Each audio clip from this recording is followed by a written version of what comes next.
Okay, what's up guys? In today's video, I'm going to show you how to make the perfect tomato sandwich. So, the first thing you're obviously going to need is bread. So, just 2 slices, just like that. Put them on your plate, just like so. And then your favorite mayonnaise or Miracle Whip. Mine is Kraft Miracle Whip.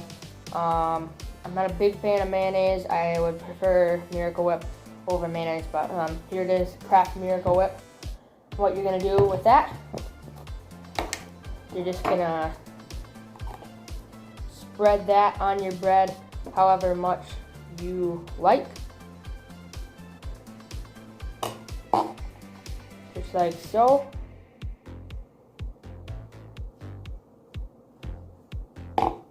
And this helps to keep your sandwich from being too dry.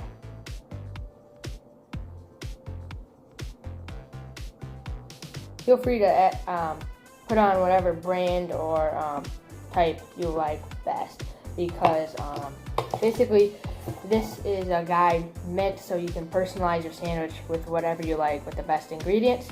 Next, you're gonna need your lunch meat. For this, I typically use turkey, but today I only have ham in the house, so I'm gonna use ham. Ham works great too. And then lettuce. Lettuce is a great addition. This is from some fresh picked stuff from the backyard. I typically wouldn't add lettuce, I typically wouldn't add lettuce if I don't have it fresh from the backyard, because I don't really care for store-bought lettuce, but I love homegrown fresh stuff.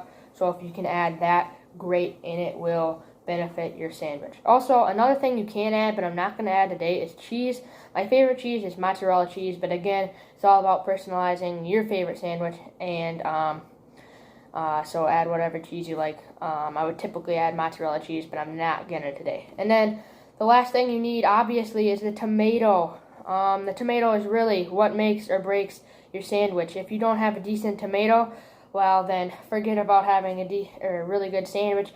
Store-bought tomato, it's okay, but it's mostly just watery, and they pick them green, and then so they're not fully ripened outdoors on the vine.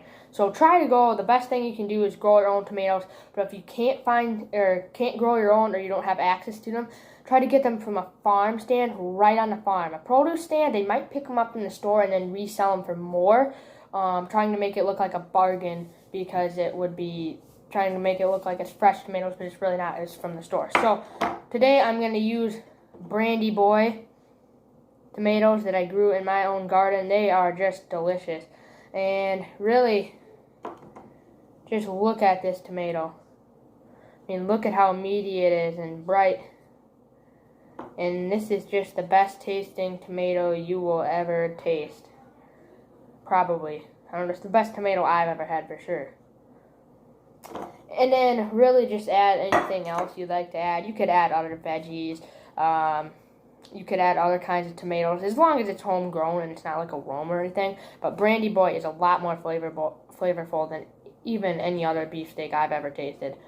So, thanks for watching, guys. Be sure to subscribe if you enjoyed today's video. I'm trying to post a video every day this week, so after that, I'll probably go back to 2 videos weekly. But thanks for watching. Be sure to hit thumbs up on the video. Also, comment down below the ingredients that you use in your perfect tomato sandwich. I'll see you all in the next video. This is Al from Maple Hill Farm signing out. Or, excuse me, this is Al on Maple Hill Farm, and it's Al's Homestead is the new name of the channel, if you haven't already heard that. Okay, guys, thanks for watching, and I'll see you in the next episode of Al's Homestead.